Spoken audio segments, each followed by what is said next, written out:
जिला हापुड़ के थाना कोतवाली क्षेत्र के अंतर्गत अली नगर में राशिद नामक युवक की हत्या कर दी गई, जिससे कॉलोनी में दहशत का माहौल बना हुआ है। राशिद की हत्या की सूचना मिलते ही पुलिस अधीक्षक मौके पर पहुंचकर घटना स्थल का निरीक्षण किया। हत्या की घटना में 3 आरोपियों के नाम प्रकाश में आए हैं, जिनमें से 2 आरोपियों को गिरफ्तार कर लिया गया है। इस संबंध में पुलिस आवश्यक वैधानिक कार्रवाई की जा रही है।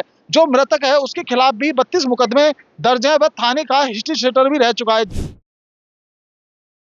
सिद्धार्थनगर जिले में 27 अप्रैल को तिलोकपुर थाना क्षेत्र के अंतर्गत ग्राम पंचायत डोमसरा में लगभग 60 लाख रुपए की चोरी का अनुमान लगाया जा रहा है। हम आपको बताते चलें कि ग्राम पंचायत डोमसरा में 27 अप्रैल को रात्रि में चोरों के द्वारा एक घरों पे जो है धावा बोल दिया, जिसमें काफ़ी जेवरात, लगभग 6 लाख कैश और रिवाल्वर, लाइसेंसी जो रिवाल्वर था उसको चोरों के द्वारा उड़ा ले गए, जिसको लेकर के पुलिस प्रशासन काफ़ी मुस्तैद थी।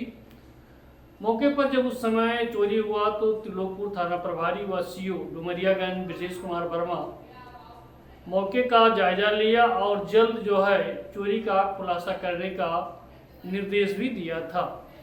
आज लगभग 10 दिन बीत गया और 10 दिन बीत जाने के बाद भी अभी तक कोई खुलासा नहीं हो पाया। पीड़ित परिवार लगातार थाने का चक्कर काट रहा है।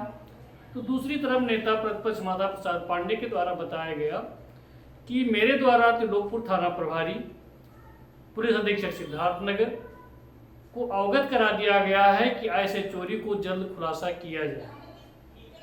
लेकिन वहीं IBC 24 के द्वारा आज 12 बजे खबर चलाई गई। खबर के बाद तिलोकपुर थाना प्रभारी का तबादला हो गया, SOG प्रभारी बनाए गए और तिलोकपुर में नए थाना प्रभारी का जिम्मेदार हरे कृष्ण उपाध्याय को दिया गया। अब ये उनके लिए सबसे बड़ी चुनौती होगी। अब देखना ये होगा कि उनके द्वारा कितना जल्दी चोरी का खुलासा किया जाएगा।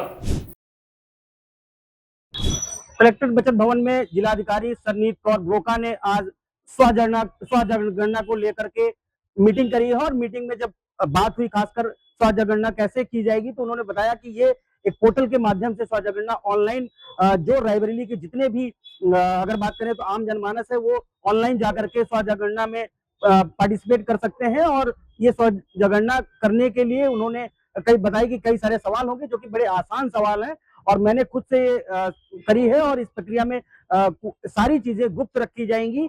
7 मई से लेकर 21 मई तक स्वजनगणना का ये अभियान चलेगा और इस अभियान के तहत जिस तरीके से DM सरनीत कौर ब्रोका ने जानकारी दी है उसको लेकर उन्होंने कहा कि बड़ी आसान प्रक्रिया है। जब गणना के लिए लोग घर पे जाएंगे इसके बाद तो उनको सिर्फ एक ID जनरेट हो जाएगी। इस प्रक्रिया के बाद वो ID दे देंगे, उससे उनको बड़ी आसानी होगी और रायबरेली के जितने भी आम जनमानस है उन सबसे DM का आग्रह है और अनुरोध भी है कि स्वजनगणना में हिस्सा ले और ज्यादा से ज्यादा लोग इस प्रक्रिया में जो है पार्टिसिपेट करें ताकि सरकार को भी और जो लोग हैं उनको भी किसी तरीके की समस्या ना हो और आने वाले समय में लोगों को भी इस जनगणना के तहत किसी तरीके की कोई समस्या का सामना ना करना पड़े। इसके बाद अगर बात करें तो DM सरनीत कौर ब्रोका ने जिला अस्पताल का निरीक्षण किया है।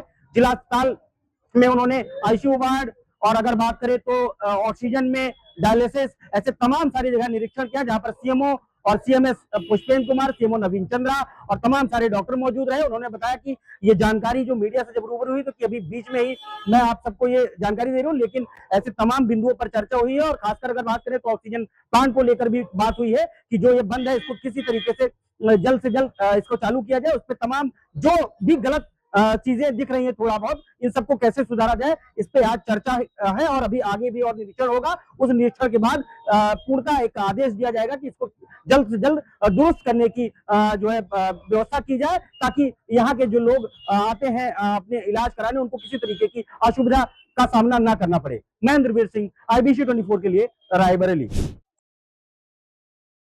आगरा में नगर निगम द्वारा नाले का निर्माण कराए जाने के दौरान 2 मजदूर एक हादसे का शिकार हो गए, जिसमें एक मजदूर की मौके पर ही मौत हो गई और दूसरा मजदूर गंभीर रूप से घायल बताया जा रहा है। मामला आगरा के थाना हरी पर्वत क्षेत्र के बाग फरजाना का है, जहां पर आगरा नगर निगम द्वारा एक नाले का निर्माण कराया जा रहा था, जिसमें नगर निगम के संविदा पर काम करने वाले 2 मजदूर काम कर रहे थे। अचानक से निर्माण के दौरान बगल की दीवार गिरती है और उस दीवार के मलबे में दोनों मजदूर दब जाते हैं, जिसके बाद में एक मजदूर की तो मौके पर ही मौत हो गई और दूसरा मजदूर गंभीर रूप से घायल हो गया, जिसको इलाज के लिए अस्पताल में भर्ती कराया गया। सूचना पाकर पहुंची पुलिस ने स्थिति को देखा, शव को अपने कब्जे में लिया और उसको पोस्टमार्टम के लिए भेज दिया। दोनों ही मजदूर थाना ताजगंज क्षेत्र के बताए गए हैं और दोनों ही मजदूर के परिवार में रो रो कर बुरा हाल है। इटावा में बीजेपी महकमे में एक बार फिर हड़कंप मचा हुआ है। वहीं जिला महामंत्री बीजेपी के एक बार फिर कहीं न कहीं आरोप लगाया जा रहा है कि कुछ दबंगों के द्वारा उनके साथ जानलेवा हमला किया गया। वहीं बताया जा रहा है कि थाना सिविल लाइन क्षेत्र के अंतर्गत किसी समारोह में गए सत्येंद्र राजपूत जिला महामंत्री के ऊपर दबंगों के द्वारा हमला किया गया। उनकी गाड़ी पर जो है पत्थरबाजी की गई, जिसकी सूचना मिलते ही मौके पर पुलिस ने पहुंचकर लगातार छानबीन की। उसके बाद में जो है दबंगों पर जो है मुकदमा शोषण धाराओं में मुकदमा दर्ज कराया गया है। अब देखना ये होगा कि आखिर क्या कार्रवाई की जाएगी, क्योंकि ये मसला कई दिनों से लगातार एक दूसरे पे प्रत्यारोप लगातार करते हुए नजर आ रहे थे। वहीं देखा जा रहा है किसी समारोह में पहुंचने के बाद में ये हमलावर सक्रिय थे और सत्येंद्र राजपूत जिला महामंत्री पर हमला कर दिया। वहीं देखा जा रहा है कि भारतीय जनता पार्टी के महकमे में पूरी तरीके से इटावा में हड़कंप मचा हुआ है। वहीं जिला अध्यक्ष के द्वारा प्रतिक्रिया दी गई है कि जिनने हमला किया है वो आतंकवादी के रूप में कहीं न कहीं माना जा रहा है। इन शब्दों को देखते हुए लगातार पूरे जनपद इटावा में एक बार फिर कहीं न कहीं चर्चाओं का विषय बना हुआ है कि जिस तरीके से जिलाध्यक्ष के द्वारा ये अपशब्द जो है बोले गए हैं तो कहीं न कहीं निंदनीय बताए जा रहे हैं, क्योंकि जो दबंग हैं वो पहले भी जो है भारतीय जनता पार्टी के वरिष्ठ कार्यकर्ता रहे हैं और उन पर इस तरीके के आरोप लगाना गलत है, क्योंकि उनको जिलाध्यक्ष के द्वारा अन्नू गुप्ता के द्वारा उनको जो है आतंकवादी बताया जा रहा है। अब देखना ये होगा कि जिस तरीके से भारतीय जनता पार्टी में महकमे में पूरी तरीके से हड़कंप मचा हुआ है, अब देखना होगा कि आखिर क्या कार्रवाई की जाएगी, क्योंकि जिस तरीके से जो हमला की बात की जा रही है तो पूरी तरीके से भारतीय जनता पार्टी में हड़कंप मचा हुआ है। शराब पीकर दोस्त को उतारा मौत के घाट। आपको बता दें कि मामला कप्तानगंज थाना क्षेत्र का है, जहां पे 3 दोस्त थे। फिलहाल एक दोस्त जो उसे फोन करके एक जगह बुलाता है और वहां जाने के बाद तीनों दोस्त पार्टी करते हैं। पार्टी करने के बाद में जो दोस्त है उससे वो उधार पैसा जो उसका बाकी था वो मांगने लगता है, लेकिन दोस्त को नागुजार उठता है। वो तत्काल दोनों दोस्त उसे मिलकर उसे मौत के घाट उतार देते हैं। पुलिस ने फिलहाल इन दोनों को गिरफ्तार कर लिया है। गिरफ्तार कर विधिक कार्रवाई करके जेल भी दे दिया। लेकिन कहीं ना कहीं जहाँ दोस्ती की मिसाल दी जाती है, लेकिन कहीं ना कहीं कप्तानगंज थाना क्षेत्र में ये दोस्ती को शर्मसार करने वाली घटना सामने आई है। आपको बताते चले सुल्तानपुर जनपद में नगर पंचायत कादीपुर में वीर शिरोमणि महाराणा प्रताप की मूर्ति को हटाने को लेकर के विवाद गहराता चला जा रहा है। कई संगठन और कई हिंदू संगठनों ने इसका कड़ा विरोध किया है। वहीं कांग्रेस जिला अध्यक्ष अभिषेक सिंह राणा और उनके साथ कार्यकर्ताओं ने आज धरना प्रदर्शन भी दिया और जिलाधिकारी को ज्ञापन सौंप करके मूर्ति को पुनः स्थापन किया जाए। ये महाराणा प्रताप की मूर्ति जो नगर पंचायत क्षेत्र में रखी हुई थी, जिसको हटा करके नाली के पास रखा गया जमीन पर, जिसको लेकर के कड़ा विरोध सुल्तानपुर जनपद में देखने को मिला। आपको बताते चले कि इस समय देवरिया जनपद के रामपुर कारखाना नगर पंचायत क्षेत्र में मौजूद हैं, जहां ये रामपुर कारखाना थाना क्षेत्र के बगल में निर्माणाधीन नाला अब भ्रष्टाचार की भेंट चढ़ चुका है। आपको बता दें कि एक दिन के बारिश में ये नाला गिर चुका है और भ्रष्टाचार की पोल खोलते हुए दिख रहा है। इस समय हम उसी जगह पे मौजूद हैं जहां पे आप देख सकते हैं कि अभी निर्माणाधीन कार्य चल रहा था, कि अब इससे अंदाजा लगा सकते हैं कि भ्रष्टाचार कितना तेजी से बढ़ता हुआ दिखाई दे रहा है।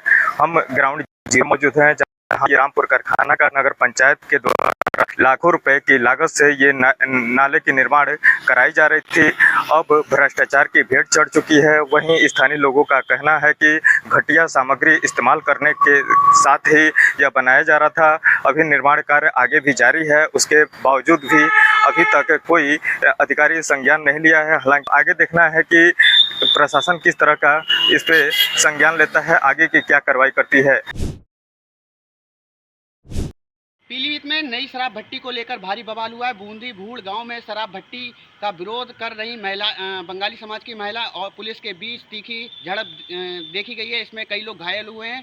प्रशासनिक टीम मौके पर पहुंची हुई है और महिलाओं को गुस्सा जो है धक्का मुक्की करते हुए गांव में देखा जा रहा है। जिस तरीके से पुलिस छावनी में तब्दील हो गई है, गांव में जो नवयुवा हैं उनके भविष्य के साथ में खिलवाड़ किया जा रहा है। इसको लेकर काफ़ी समय पहले जिला अधिकारी और जिला आबकारी अधिकारी के यहाँ काफ़ी सारी महिलाएं आई हुई थी, जिन्होंने वो उस भट्टी को हटाने की मांग की गई थी, मगर उसके बावजूद भी जिला आबकारी अधिकारी ने कोई संज्ञान नहीं लिया। इसको लेकर आज गांव में काफ़ी भारी बवाल देखा गया है।